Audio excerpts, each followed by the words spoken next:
ಆತ್ಮೀಯ ವಿದ್ಯಾರ್ಥಿಗಳೇ, ದ್ವಿತೀಯ ಪಿಯುಸಿ ಸೂಕ್ಷ್ಮ ಅರ್ಥಶಾಸ್ತ್ರ ಭಾಗ 1ರಲ್ಲಿ ಬರುವ 2ನೇ ಅಧ್ಯಾಯ ಅನುಭೋಗಿಯ ವರ್ತನೆಯ ಸಿದ್ಧಾಂತದಲ್ಲಿ ಬರತಕ್ಕಂತಹ ಇಳಿಮುಖ ಸೀಮಾಂತ ತುಷ್ಟಿಗುಣದ ನಿಯಮ.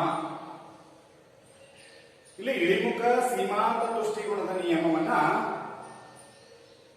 ಪ್ರಪ್ರಥಮ ಬಾರಿಗೆ ಗೋಷನ್ ಅನ್ನುವಂಥವರು ಪ್ರತಿಪಾದನೆ ಮಾಡ್ತಾರೆ ಅಥವಾ ಅದನ್ನ ವಿವರಿಸ್ತಾರೆ.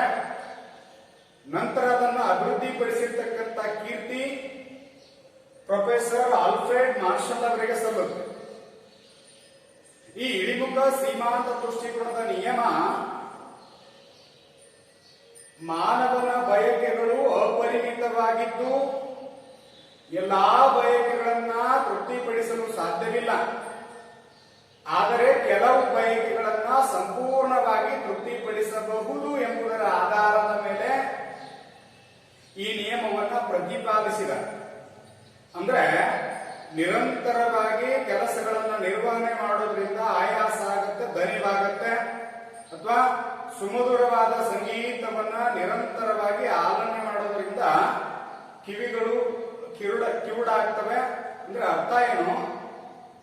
ಎಲ್ಲಾ ಬಯಕೆಗಳನ್ನ ಸಂಪೂರ್ಣವಾಗಿ ತೃಪ್ತಿಪಡಿಸಲು ಸಾಧ್ಯವಿಲ್ಲದೆ ಇದ್ದರೂ ಕೆಲವು ಬಯಕೆಗಳನ್ನ ಸಂಪೂರ್ಣವಾಗಿ ತೃಪ್ತಿಪಡಿಸಬಹುದು ಎಂಬುದರ ಆಧಾರದ ಮೇಲೆ ಈ ನಿಯಮವನ್ನ ಪ್ರತಿಪಾದನೆ ಮಾಡಿದೆ. ಈ ಇಳಿಮುಖ ಸೀಮಾಂತ ತುಷ್ಟಿಗುಣದ ನಿಯಮ ಅಂತಂದ್ರೆ ಇತರೆ ಸ್ಥಿತಿಗತಿಗಳಲ್ಲಿ ಬದಲಾವಣೆಗಳಿಲ್ಲದಿದ್ದಾಗ ಒಂದು ನಿರ್ದಿಷ್ಟ ಅವಧಿಯಲ್ಲಿ ವಸ್ತುವಿನ ವಿವಿಧ ಘಟಕಗಳನ್ನ ಸಮಯದ ಅಂತರವಿಲ್ಲದೆ ಒಂದಾದ ನಂತರ ಒಂದಾದರ ಮೇಲೊಂದರಂತೆ ನಿರಂತರವಾಗಿ ಸೇರಿಸುತ್ತಾ ಹೋದಲ್ಲಿ ಆ ವಸ್ತುವಿನ ಹೆಚ್ಚುವರಿ ಘಟಕಗಳ ಅನುಭೋಗದಿಂದ ದೊರೆಯುವ ತುಷ್ಟಿಗುಣ ಇಳಿಮುಖವಾಗುತ್ತಾ ಹೋಗುತ್ತದೆ. ಇದನ್ನ ಇಳಿಮುಖ ಸೀಮಾಂತ ತುಷ್ಟಿಗುಣದ ನಿಯಮ ಅಂತ ಕರೀತಾರೆ.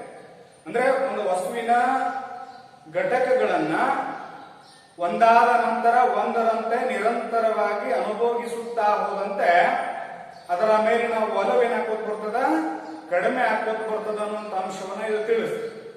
ಅದರ ಜೊತೆಗೆ ಇನ್ನೊಂದು ಅಂಶವನ್ನು ನಾವು ಹೇಳೋದಾದ್ರೆ ಅನುಭೋಗಿಯುವವನು ಇತರೆ ವಸ್ತುವಿನ ಘಟಕಗಳನ್ನ ಸ್ಥಿರವಾಗಿರಿಸಿ ಯಾವುದೇ ಒಂದು ನಿರ್ದಿಷ್ಟ ವಸ್ತುವಿನ ಘಟಕಗಳನ್ನ ನಿರಂತರವಾಗಿ ಅನುಭವಿಸೋದ್ರಿಂದ ಆ ಹೆಚ್ಚುವರಿ ಘಟಕದಿಂದ ಲಭ್ಯವಾಗುವ ತುಷ್ಟಿಗುಣ ಏನಾಗ್ತಪ್ಪ ಅಂತಂದ್ರೆ ಕಡಿಮೆ ಆಗ್ತಾ ಸಾಗುತ್ತೆ ಅನ್ನುವಂತ ಅಂಶವನ್ನ ಇಳಿಮುಖ ಸೀಮಾಂತ ತುಷ್ಟಿಗುಣದ ನಿಯಮ ನಮಗ ಹೇಳ್ಕೊಡುತ್ತೆ. ಇಲ್ಲಿ ಇಳಿಮುಖ ಸೀಮಾಂತ ತುಷ್ಟಿಗುಣದ ನಿಯಮ ಅನ್ವಯ ಆಗ್ಬೇಕಾದ್ರೆ ಕೆಲವು ಕಲ್ಪನೆಗಳನ್ನ ಊಹೆಗಳನ್ನ ಆಧರಿಸಿ. ಅಂದ್ರೆ ಮೊದಲನೇದಾಗಿ ಅನುಭೋಗದ ಘಟಕಗಳು ನಿರ್ದಿಷ್ಟ ಗಾತ್ರದ ಘಟಕಗಳಾಗಿರಬೇಕು. ಅಂದ್ರೆ ಒಂದು ನಿರ್ದಿಷ್ಟ ಅಥವಾ ಒಂದು ಪ್ರಮಾಣದಲ್ಲಿರಬೇಕು. ಉದಾಹರಣೆಗೆ ಒಂದು ಹಣ್ಣಿನ ಘಟಕ ಅಥವಾ ಒಂದು ಗ್ಲಾಸ್ ನೀರು ಅಂದ್ರೆ ಪ್ರಮಾಣ, ಒಂದು ನಿರ್ದಿಷ್ಟ ಗಾತ್ರದ ಘಟಕಗಳಾಗಿರಬೇಕು ಅನ್ನೋದು ಒಂದನೇ ಅಂಶ. ಎರಡನೇದು ವಸ್ತುವಿನ ಎಲ್ಲಾ ಘಟಕಗಳ ರುಚಿ, ಬಣ್ಣ, ಗಾತ್ರ ಒಂದೇ ಆಗಿರಬೇಕು. ನಾವು ಹಣ್ಣುಗಳನ್ನ ತಗೊಂಡಿಪ್ಪ ಅಂತಂದ್ರೆ ಒಂದೇ ಗಾತ್ರದ, ಒಂದೇ ಬಣ್ಣದ, ಒಂದೇ ರುಚಿಯ ಹಣ್ಣುಗಳಾಗಿರ್ಬೇಕು. ಹೆಚ್ಚು ಕಮ್ಮಿ ಹೇಳ್ಬೇಕಾದ್ರೆ ಒಂದೇ ಗಿಡದ ಹಣ್ಣುಗಳು ಇರಬೇಕು ಅಂತ ಅರ್ಥ ಆಗುತ್ತೆ. ಇನ್ನ ಮೂರನೇದಾಗಿ ವಸ್ತುವಿನ ವಿವಿಧ ಘಟಕಗಳನ್ನ ನಿರಂತರವಾಗಿ ಅನುಭೋಗಿಸಬೇಕು.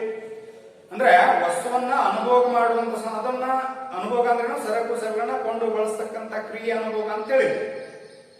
ಆ ವಸ್ತುವಿನ ಘಟಕಗಳನ್ನ ಒಂದಾದ ನಂತರ ಒಂದರಂತೆ ನಿರಂತರವಾಗಿ ಸಮಯದ ಅಂತರವಿಲ್ಲದೆ ಅನುಭವಿಸ್ತಾ ಹೋಗೋದು. ಈಗ ಒಂದು ತಿನ್ನೋದು, ಆಮೇಲೆ ಮಧ್ಯಾಹ್ನ ಮತ್ತು ಸಾಯಂಕಾಲ ತಿನ್ನೋದ್ರಿಂದ ಏನಾಗುತ್ತೆ, ಒಂದರಕ್ಕಿಂತ ಅದರ ಮೇಲೆ ಒಲವು, ಅಪೇಕ್ಷೆ ಏನಾಗ್ತಾ ಹೋಗುತ್ತೆ, ಹೆಚ್ಚಾಗ್ತಾ ಹೋಗುತ್ತೆ ಅನ್ನುವಂಥ ಅಂಶವನ್ನ ತಿಳ್ಕೋಬಹುದು. ಇನ್ನು ನಾಲ್ಕನೇದಾಗಿ ಅನುಭೋಗಿ ವಿಚಾರವಂತನಾಗಿದ್ದು ಗರಿಷ್ಠ ತೃಪ್ತಿ ಪಡೆಯಲು ಪ್ರಯತ್ನಿಸುತ್ತಾನೆ. ಸಾಮಾನ್ಯ ಇಲ್ಲಿ ಅನುಭೋಗಿ ಎನ್ನುವಂತಹ ವಿಚಾರವಂತನಾಗಿರುವುದರಿಂದ ತನಗೆ ಗರಿಷ್ಠ ಮಟ್ಟದ ತುಷ್ಟಿಗುಣವನ್ನ ನೀಡತಕ್ಕಂತಹ, ತೃಪ್ತಿಯನ್ನು ನೀಡತಕ್ಕಂತಹ ಸರಕುಗಳ ಪ್ರಮಾಣವನ್ನು ಆಯ್ದುಕೊಂಡಿರ್ತಾನೆ ಅನ್ನುವಂಥ ಅಂಶವನ್ನು ನಾವು ತಿಳ್ಕೋಬೇಕು. ಆಮೇಲೆ ಅನುಭೋಗದ ವಸ್ತುಗಳ ಬೆಲೆಗಳು ಮತ್ತು ಅದರ ಬದಲಿ ಸರಕುಗಳ ಬೆಲೆಗಳಲ್ಲಿ ಬದಲಾವಣೆ ಇರಕೂಡದು. ಅಂದ್ರೆ ಸಾಮಾನ್ಯವಾಗಿ ಒಂದು ವಸ್ತುವನ್ನು ನಾವು ತಗೊಂಡಿವಿ ಅಂತಂದ್ರೆ ಅದಕ್ಕೆ ಸಂಬಂಧಿಸಿದ ಬದಲಿ ಸರಕು ಅಂತ ಕರೀತೀವಿ. ಅದರ ಬದಲಾಗಿ ಮತ್ತೊಂದು ಹಣ್ಣನ್ನು ಅಪೇಕ್ಷೆ ಮಾಡೋದು ಅನ್ನು ಅಥವಾ ಯಾವುದೇ ಒಂದು ನಿರ್ದಿಷ್ಟ ವಸ್ತು. ಎಕ್ಸ್ ವಸ್ತುವಿನ ಬದಲಾಗಿ ವಾಯ್ ವಸ್ತುವನ್ನ ಖರೀದಿ ಮಾಡುವಂತ ಸಾಧ್ಯತೆ ಇರೋದು.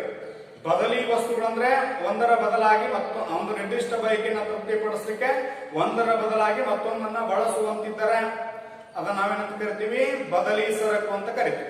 ಉದಾಹರಣೆಗೆ ಚಾಕ್ಪೀಸ್ ಬಳಕೆ ಮಾಡುವ ಬದಲಾಗಿ ಮಾರ್ಕರ್ ಬೋರ್ಡ್ಗಳು ಮಾರ್ಕರ್ ಬಳಕೆ ಮಾಡ್ತೀವಿ. ಹಿಂಗಾಗಿ ಚಾಕ್ ನ ಬೆಲೆ ಜಾಸ್ತಿ ಆದಾಗ ಮಾರ್ಕರ್ ನ ಬಳಸೋಣ ಅಂತ ಬರುತ್ತೆ. ಹಿಂಗಾಗಿ ಇದರ ಸಂಬಂಧಿ ಅಥವಾ ಬದಲಿ ಸರಕಿನ ಬೆಲೆಯಲ್ಲಿ ಯಾವುದೇ ರೀತಿ ಬದಲಾವಣೆಗಳಿರುವುದಿಲ್ಲ. ಜೊತೆಗೆ ಆ ವಸ್ತುವಿನ ಬೆಲೆ ಮತ್ತು ಬದಲಿ ವಸ್ತುಗಳ ಪ್ರಮಾಣದಲ್ಲಿ ಯಾವುದೇ ರೀತಿ ಬದಲಾವಣೆಗಳು ಇರೋದಿಲ್ಲ ಅನ್ನುವಂಥದ್ದನ್ನ ನಾವು ತಿಳ್ಕೋಬಹುದು. ಅದರ ಜೊತೆಗೆ ತುಷ್ಟಿಗುಣವನ್ನ ಸಂಖ್ಯಾಸೂಚಕ ಸಂಖ್ಯೆಗಳ ಆದ ನಿಮ್ಗೆ ಹೇಳಿದ ಸಂಖ್ಯಾಸೂಚಕ ಅಂದ್ರೆ ಕೂಡಿಸಲು, ಕಳೆಯಲು, ಗುಣಿಸಲು, ಭಾಗಿಸಲು ಬರುವ ಅಂಕಿ ಸಂಖ್ಯೆಗಳಾದ 1, 2, 3, 4, 5, 6 ಇತ್ಯಾದಿ ಸಂಖ್ಯೆಗಳ ಆಧಾರದ ಮೇಲೆ ತುಷ್ಟಿಗುಣವನ್ನ ಅಳೆಯಲ್ಪಟ್ಟರೆ ಅದನ್ನ ಸಂಖ್ಯಾಸೂಚಕ ವಿಧಾನ ಅಂತ ಕರೀತೀವಿ. ಸಂಖ್ಯಾಸೂಚಕ ವಿಧಾನ ಅಂದ್ರೆ ಒಂದು ನಿರ್ದಿಷ್ಟ ವಸ್ತುಗೆ ಎಷ್ಟು ಬೆಲೆ ಕೊಡ್ಲಿಕ್ಕೆ ತಯಾರಿರ್ತೀವಲ್ಲ ಆ ಪ್ರಮಾಣದ ತುಷ್ಟಿಗುಣವನ್ನ ನಾವು ಅಪೇಕ್ಷೆ ಮಾಡ್ತೀವಿ ಅನ್ನುವಂತ ಅಂಶವನ್ನು ನಾವು ತಿಳ್ಕೋಬಹುದು. ಇನ್ನ ಅನುಭೋಗಿ ಸರಾಸರಿ ಆರೋಗ್ಯವಂತನಾಗಿರ್ಬೇಕು. ಅಂದ್ರೆ ಬುದ್ಧಿ ಭ್ರಮಣೆ ಅಥವಾ ಹುಚ್ಚನಾಗಿರಬಾರ್ದು. ಮದ್ಯ ವ್ಯಸನಿಕನಿಗೆ ಈ ನಿಯಮ ಅನ್ವಯ ಆಗುವುದಿಲ್ಲ. ಯಾಕಂದ್ರೆ ಅವರಿಗೆ ಯಾವುದೇ ರೀತಿ ಅರಿವಿಲ್ಲದೆ ಇರೋದ್ರಿಂದ ಅದು ಅನುಭೋಗ ಹಂಗೆ ನಿರಂತರವಾಗಿ ಅನುಭವ ಮಾಡಬಹುದು ಸಹಿತ ಅವರಿಗೆ ಯಾವುದೇ ದೃಷ್ಟಿಗುಣದ ಪ್ರಜ್ಞೆ ಅನ್ನುವಂಥದ್ದು ಬರೋದಿಲ್ಲ. ಹೀಗಾಗಿ ಅನುಭೋಗಿ ವಿಚಾರವಂತನಾಗಿರ್ಬೇಕು. ಜೊತೆಗೆ ಅವನು ಸರಾಸರಿ ಒಟ್ಟಾಗಿ ಆರೋಗ್ಯವಂತನಾಗಿರ್ಬೇಕು ಅನ್ನುವಂಥ ಅಂಶವನ್ನ ನಾವು ತಿಳ್ಕೋಬಹುದು. ಈ ಸಾಮಾನ್ಯವಾಗಿ ಇದಕ್ಕೊಂದು ಉದಾಹರಣೆಯನ್ನು ನಾವು ನೋಡೋದಾದ್ರೆ ಹಣ್ಣಿನ ಘಟಕಗಳು ಅಂತ ನಾವು ತಗೊಳ್ಳೋಣ. ಒಬ್ಬ ಅನುಭೋಗಿ ಮಾವಿನ ಹಣ್ಣಿನ ಘಟಕಗಳು ಅಂತ ಹೇಳಿ ನಾವು ತಗೊಳ್ಳೋಣ. ಯಾವುದೋ ಒಂದು ಹಣ್ಣು ಮಾವಿನ ಹಣ್ಣಿನ ಘಟಕಗಳನ್ನು ನಾವು ತಗೊಂಡಾಗ ಅನುಭೋಗಿಯ ಬಳಿ 6 ಮಾವಿನ ಹಣ್ಣುಗಳಿವೆ ಎಂದು ಭಾವಿಸು.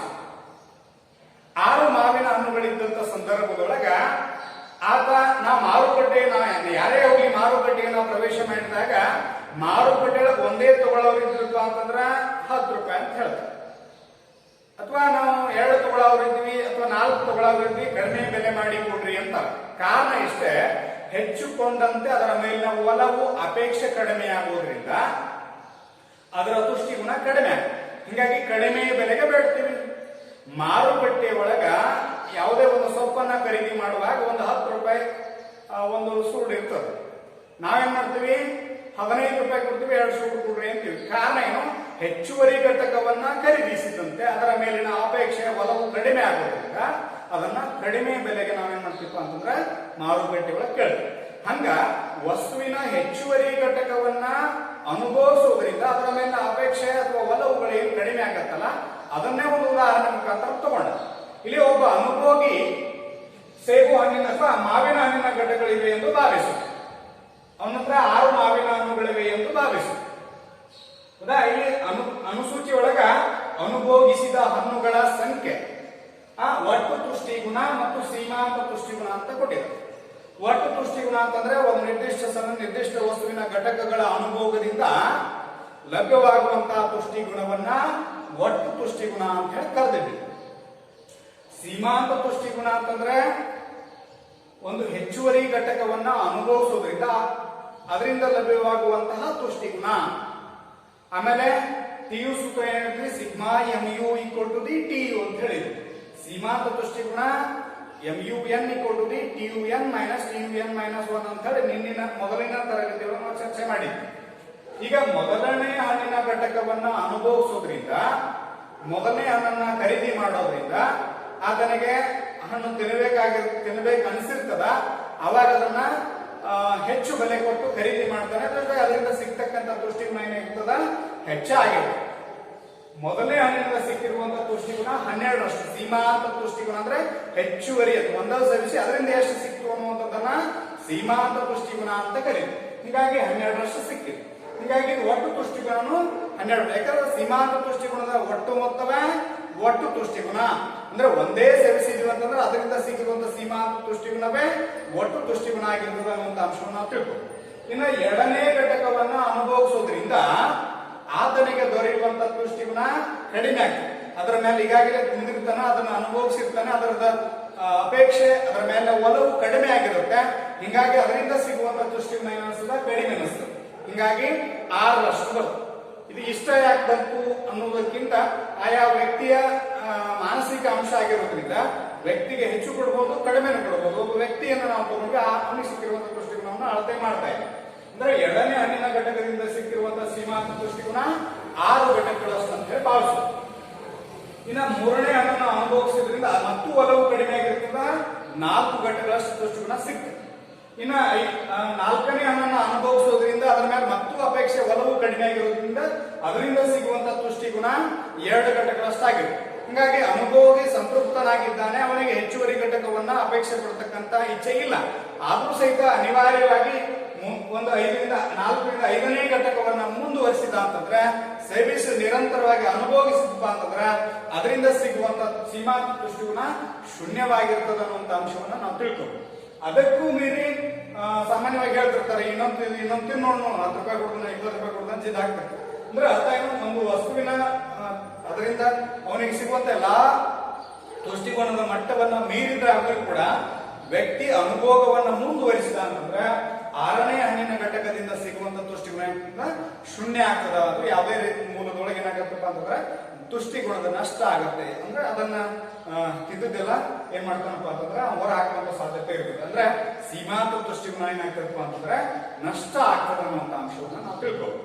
ಹಿಂಗಾಗಿ ಇದರಿಂದ ಸೀಮಾಂತ ತುಷ್ಟಿಗುಣದ ಸೂತ್ರ ಹೇಳಿದೆ. MU equal to the n equal to the TU n minus TU n minus 1 ಅಂತ ಹೇಳಿ. ಆಮೇಲೆ TU equal to the sigma MU ಸೀಮಾಂತ ತುಷ್ಟಿಗುಣದ ಒಟ್ಟು ಮೊತ್ತವೇ ಒಟ್ಟು ತುಷ್ಟಿಗುಣ ಅಂತ ಹೇಳಿ. ಇಲ್ಲ ನಾವೇನ್ ಮಾಡ್ಬೇಕು, ಯಾವುದೇ ಇಟ್ಕೊಳ್ರಿ, ಮೊದಲು ಹೆಚ್ಚು ಇಟ್ಕೊಳ್ಳೋದು, ನಂತರ ಕಡಿಮೆ ಆಗ್ತಾ ಆಗ್ತಾ ಶೂನ್ಯ ಹಂತವನ್ನು ತಲುಪಿ ನಂತರ ಋಣಾತ್ಮಕ ಹಂತವನ್ನು ತೋರಿಸ್ಬೇಕು. ನಾವು ಯಾವುದೇ ಅಂಕಿಗಳನ್ನ ಇಟ್ಕೊಂಡ್ರು ಸರಿ. ಈಗ 12ರಷ್ಟಿದೆ, 12 ಇಟ್ಕೊಂಡ್ವಿ. 12 ಪ್ಲಸ್ 6 18 ಬರ್ತದ. 18 ಪ್ಲಸ್ 4 22 ಬರ್ತದ. 22 ಪ್ಲಸ್ 2 24 ಬರ್ತದ. 24 ಪ್ಲಸ್ 0 24. 24 ಪ್ಲಸ್ ಮೈನಸ್ 2 ಇಟ್ಕೊಳ್ಳಿ 22. ಅಂದ್ರೆ ಇಲ್ಲಿ ಏನಾಗಿದೆ, ಸೀಮಾಂತ ತುಷ್ಟಿಗುಣ ಪ್ರಾರಂಭದಲ್ಲಿ ಅಧಿಕವಿದ್ದು ನಂತರ ಕಡಿಮೆ ಆಗುತ್ತಾ ಶೂನ್ಯ ಹಂತವನ್ನು ತಲುಪಿ ಋಣಾತ್ಮಕ ಹಂತವನ್ನು ತಲುಪಿ. ಇನ್ನು ಒಟ್ಟು ತುಷ್ಟಿಗುಣ ಹೇಳಿದ ಪ್ರಾರಂಭದಲ್ಲಿ ಕಡಿಮೆ ಇದ್ದು ನಂತರ ಹೆಚ್ಚುತ್ತಾ ಸಾಗಿ ಇಳಿಕೆಯ ದರದಲ್ಲಿ ಹೆಚ್ಚುತ್ತಾ ಸಾಗಿ ಸ್ಥಿರವಾಗಿ ನಂತರ ಕಡಿಮೆ ಆಗಿರುವುದನ್ನು ನಾವು ಕಾಣ್ತೀವಿ. ಇನ್ನು ಇದನ್ನೇ ಒಂದು ರೇಖಾಚಿತ್ರದ ಮೂಲಕ ವಿವರಣೆ ಮಾಡೋದಾದ್ರೆ, ಇಲ್ಲಿ OX ಅಕ್ಷ ಹಣ್ಣಿನ ಘಟಕಗಳು, ಮಾವಿನ ಹಣ್ಣಿನ ಘಟಕಗಳು ಅಂತ ನಾವು ಕರೀತೀವಿ. ಇನ್ನು OY ಅಕ್ಷದೊಳಗೆ ನಾವು ಕಾಣ್ತೀವಿ ತುಷ್ಟಿಗುಣದ ಪ್ರಮಾಣವನ್ನ ನಾವು ಕಾಣ್ತೀವಿ. ಇದ್ರೊಳಗೆ ಏನಾಗಿದೆ ಅಂತಂದ್ರೆ, ಮೊದಲನೆಯ ಹಣ್ಣಿನ ಘಟಕದಿಂದ ಸಿಕ್ಕಿರುವಂತಹ ಸೀಮಾಂತ ತುಷ್ಟಿಗುಣ ಎಷ್ಟದ, 12ರಷ್ಟದ. ಹೀಗಾಗಿ ಅದನ್ನ ಮಾರ್ಕ್ ಮಾಡ್ತೀವಿ. ಇನ್ನು ಎರಡನೇ ಹಣ್ಣಿನಿಂದ ಸಿಕ್ಕಿರುವಂತಹ ತುಷ್ಟಿಗುಣ ಎಷ್ಟದ, 6. ಪ್ರಾರಂಭದಲ್ಲಿ ಅಧಿಕವಿದೆ, ನಂತರ ಎರಡನೇ ಹಣ್ಣಿಗೆ ಬಂದು ಇದು 5 ಇಲ್ಲಿ 6 ಅಂತಂದ್ರೆ 6ರಷ್ಟು ನಾವು ಏನ್ ಮಾಡ್ಕೊಂಡ್ವಿ, ಗುರುತು ಮಾಡ್ತೀವಿ. ಮೂರನೇ ಹಣ್ಣಿನಿಂದ ಇಲ್ಲಿ 5 ಅದ, ಇಲ್ಲಿ 4 ಏನ್ ಮಾಡ್ಕೊಂಡ್ವಿ, ಮಾರ್ಕ್. ಇನ್ನು 4ನೇ ಹಣ್ಣಿಗೆ 2 ಅದ, ಹೀಗಾಗಿ 2 ಮಾರ್ಕ್ ಮಾಡ್ಕೊಂಡ್ವಿ. 5ನೇ ನೋಡ್ರಿ, 5ನೇ ಹಣ್ಣಿಗೆ ಏನಾಗಿದೆ, ಸೀಮಾಂತ ತುಷ್ಟಿಗುಣ ಶೂನ್ಯವಾಗಿದೆ. ಹೀಗಾಗಿ ಇಲ್ಲಿ 5ನೇ ಹಣ್ಣಿಗೆ ಸೀಮಾಂತ ತುಷ್ಟಿಗುಣ ಅನ್ನುವಂಥದ್ದು ಏನಾಗ್ತದ, 0 ಆಗ್ತದೆ. ಇನ್ನು 6ನೇ ಹಣ್ಣನ್ನು ಅನುಭವಿಸಿದಾಗ -2. ಹೀಗಾಗಿ ಈ ಕಡೆ ಭಾಗ ಮೈನಸ್ ಬರುತ್ತೆ, ಈ ಕಡೆ ಪ್ಲಸ್ ಬರುತ್ತೆ. ಹೀಗಾಗಿ -5 ಇರೋದ್ರಿಂದ ಇಲ್ಲಿ -2. 6ನೇ ಹಣ್ಣಿನ ಘಟಕದಿಂದ ಸಿಕ್ಕಿರುವಂತಹ ಸೀಮಾಂತ ತುಷ್ಟಿಗುಣವನ್ನ ನಾವು ನೋಡಿ. ಹೀಗಾಗಿ ಇದನ್ನ ನೆನಪು ಮಾಡ್ಕೊಳ್ಳೋಣ.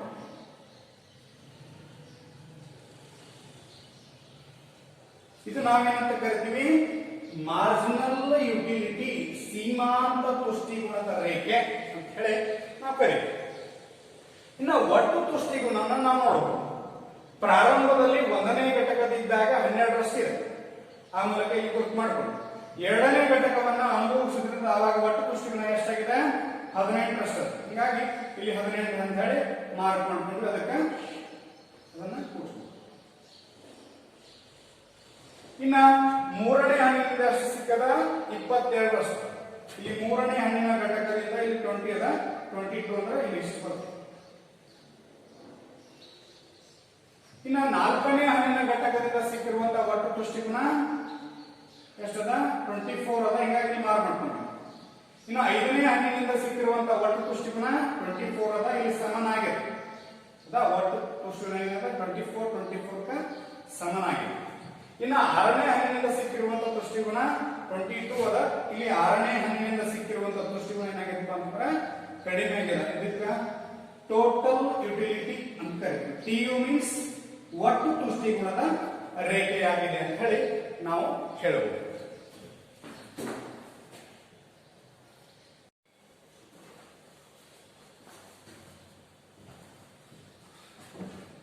ಪ್ರಿಯ ವಿದ್ಯಾರ್ಥಿಗಳೇ, ಈಗಾಗಲೇ 6 ಅಂಕದ ಪ್ರಶ್ನೆ ಇಳಿಮುಖ ಸೀಮಾಂತ ತುಷ್ಟಿಗುಣದ ನಿಯಮದ ಬಗ್ಗೆ ಚರ್ಚೆ ಮಾಡಿದೆ. ಈಗ ಅನುಭೋಗಿಯ ವರ್ತನಾ ಸಿದ್ಧಾಂತದಲ್ಲಿ ಬರ್ತಕ್ಕಂತಹ ಒಂದು ಸರಕಿನ ಸನ್ನಿವೇಶದಲ್ಲಿ ಬೇಡಿಕೆ ರೇಖೆಯ ನಿಷ್ಪತ್ತಿಯನ್ನ ಕುರಿತು ವಿವರಿಸಿ ಅಂತ ಹೇಳಿ ಪ್ರಶ್ನೆ ಬರ್ತದೆ. ಇಲ್ಲಿ ಮೊದಲಿಗೆ ಬೇಡಿಕೆ ಅರ್ಥವನ್ನ ನೋಡಬೇಕಾಗುತ್ತೆ.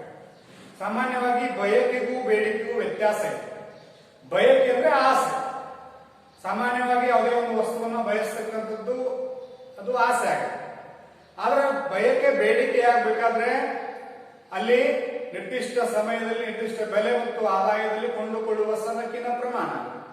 ಆ ಮೂಲಕ ಒಬ್ಬ ವ್ಯಕ್ತಿಯು ಒಂದು ನಿರ್ದಿಷ್ಟ ಸಮಯದಲ್ಲಿ ನಿರ್ದಿಷ್ಟ ಬೆಲೆ ಹಾಗೂ ಆದಾಯದಲ್ಲಿ ಇಂತಿಷ್ಟು ಪ್ರಮಾಣದಲ್ಲಿ ಕೊಂಡುಕೊಳ್ಳುವುದನ್ನ ಬೇಡಿಕೆ ಎನ್ನಲಾಗುತ್ತದೆ. ಸಾಮಾನ್ಯವಾಗಿ ಕೊಳ್ಳುವ ಇಚ್ಛೆ, ಕೊಳ್ಳುವ ಮನಸ್ಸು, ಹಣ ಕೊಟ್ಟುಕೊಳ್ಳುವಂತ ಸಾಮರ್ಥ್ಯವಿದ್ದಾಗ ಅದು ಬೇಡಿಕೆ ಅಂತ ಕರೆಸ್ಬೋದು. ಇಲ್ಲಿ ಬೇಡಿಕೆ ಪ್ರಮುಖವಾಗಿ 3 ಅಂಶಗಳಿಂದ ನಿರ್ಧಾರ ಆಗ್ತದೆ.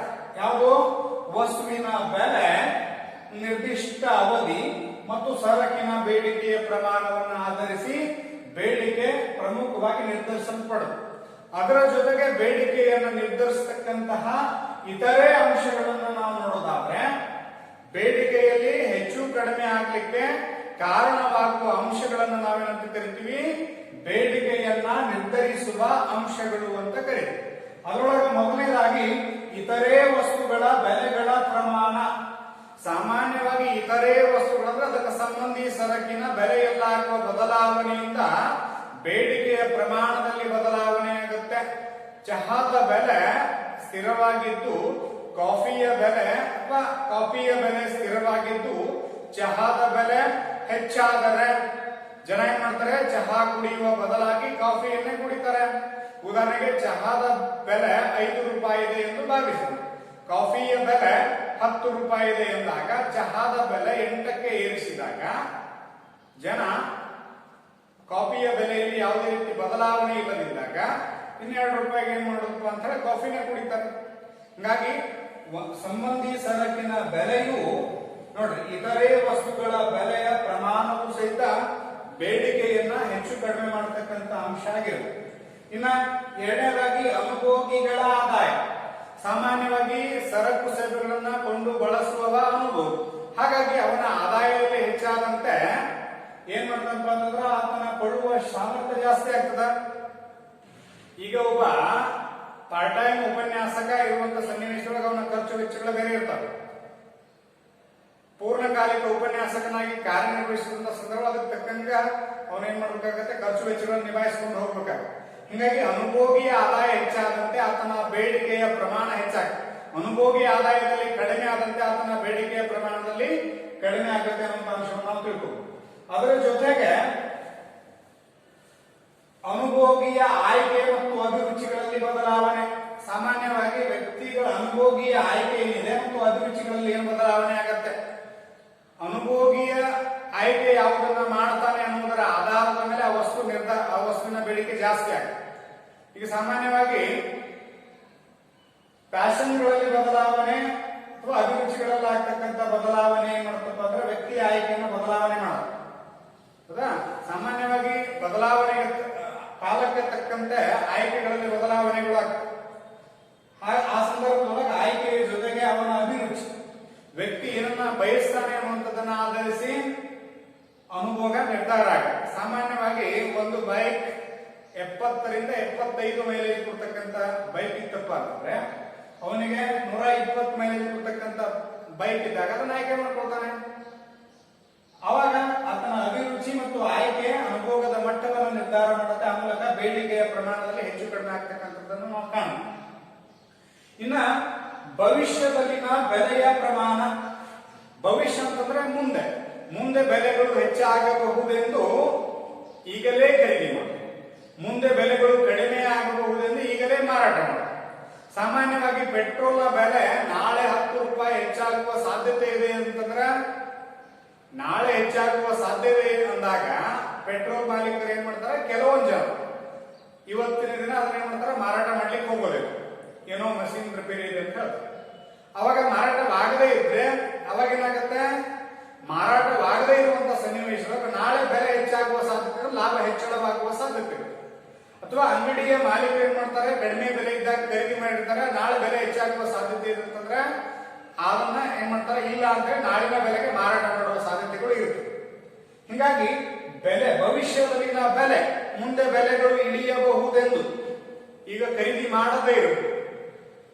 ಮುಂದೆ ನಾಳೆ ಪೆಟ್ರೋಲ್ನ ಬೆಲೆ ಇಳಿತದ ಅಂತ ಹೇಳಿ ಇವತ್ತೇನ್ ಮಾಡ್ತಾರೆ, ಗ್ರಾಹಕರ ಖರೀದಿ ಮಾಡೋದನ್ನ ಕಡಿಮೆ ಮಾಡಬಹುದು. ಹೀಗಾಗಿ ಭವಿಷ್ಯದಲ್ಲಿನ ಬೆಲೆಯು ಬೇಡಿಕೆಯ ಪ್ರಮಾಣದಲ್ಲಿ ಹೆಚ್ಚು ಕಡಿಮೆ ಆಗ್ಲಿಕ್ಕೆ ಕಾರಣ ಆಗಿದೆ. ಇನ್ನ ಜಾಹೀರಾತು ಇನ್ನೂ ಹಲವು ಅಂಶಗಳನ್ನ ಅವಲಂಬಿಸಿರುತ್ತದೆ. ಅಂದ್ರೆ ಜಾಹೀರಾತುಗಳು ಏನ್ ಮಾಡ್ತಾವಪ್ಪ ಅಂತಂದ್ರೆ ಆಕರ್ಷಣೆಗೊಳಪಡಿಸ್ತವೆ. ಅಂದ್ರೆ ಆ ವಸ್ತುವಿನ ಬಗ್ಗೆ ಸಾಕಷ್ಟು ಪ್ರಚಾರವನ್ನ ಮಾಡೋದ್ರಿಂದ ಜನ ಅದರ ಮೇಲೆ ಒಲವು ಜಾಸ್ತಿ ಆಗುತ್ತೆ. ಆ ಮೂಲಕ ಹೆಚ್ಚು ಸರಕುಗಳನ್ನ ಖರೀದಿ ಮಾಡ್ತಾರೆ. ಉದಾಹರಣೆಗೆ ಟಿವಿಗಳಲ್ಲಿ ಸಾಕಷ್ಟು ಸೋಪುಗಳಾಯ್ತು ಅಥವಾ ಮತ್ತೆ ಇತರೆ ಅಂಶಗಳ ಬಗ್ಗೆ ಜಾಹೀರಾತುಗಳನ್ನ ಕೊಡ್ತಾರೆ. ಅವಾಗ ಏನ್ ಮಾಡತ್ತಪ್ಪ ಅಂದ್ರೆ ಅದು ಖರೀದಿ ಜಾಸ್ತಿ. ಈಗ ಉದಾಹರಣೆಗೆ ಫೇರ್ ಅಂಡ್ ಲವ್ಲಿ 6 ವಾರಗಳಲ್ಲಿ ಮೈಕಾಂತಿನ ಉದ್ದೇಶಿಸಿದೆ. ಆ ಸಂದರ್ಭದಲ್ಲಿ ಏನ್ ಮಾಡ್ತಪ್ಪ ಅಂದ್ರೆ ಜನ ಆ ರೀತಿ ಆಕರ್ಷಣೆ ಒಳಪಟ್ಟ ಏನ್ ಮಾಡ್ತಾರೆ, ಹೆಚ್ಚು ಹೆಚ್ಚು ಖರೀದಿ ಮಾಡುವಂತ ಸಾಧ್ಯತೆ ಇದೆ. ಇನ್ನ ಬೇಡಿಕೆಯ ನಿಯಮ. ಇಲ್ಲಿ ಬೇಡಿಕೆಯ ನಿಯಮ ಅಂತಂದ್ರೆ ಬೆಲೆ ಮತ್ತು ಬೇಡಿಕೆಯ ನಡುವಿನ ಸಂಬಂಧವನ್ನ ತಿಳಿಸ್ತಕ್ಕಂಥದ್ದು ಬೇಡಿಕೆಯ ನಿಯಮ. ಹೀಗಾಗಿ ಬೇಡಿಕೆ ನಿಯಮ ಏನಂತಂದ್ರೆ ಇತರೆ ಸ್ಥಿತಿಗತಿಗಳು ಸ್ಥಿರವಾಗಿದ್ದಾಗ, ಅಂದ್ರೆ ಬೆಲೆಯನ್ನ ಹೊರತುಪಡಿಸಿ ಇತರೆ ಅಂಶಗಳು ಸ್ಥಿರವಾಗಿದ್ದಾಗ ಸರಕಿನ ಬೆಲೆ, ಇತರೆ ಅಂಶಗಳು ಸ್ಥಿರವಾಗಿದ್ದು ವಸ್ತುವಿನ ಬೆಲೆಯಲ್ಲಿ ಮಾತ್ರ ಬದಲಾವಣೆ. ಇತರೆ ಸ್ಥಿತಿಗತಿಗಳು ಸ್ಥಿರವಾಗಿದ್ದು ಅಂದ್ರೆ ಆಯ್ಕೆ ಆಗಿರಬಹುದು, ಗುಣಮಟ್ಟದಲ್ಲಾಗಿರಬಹುದು, ಅಭಿರುಚಿಗಳಲ್ಲಾಗಿರಬಹುದು, ಯಾವುದೇ ರೀತಿ ಬದಲಾವಣೆಗಳಿಲ್ಲ.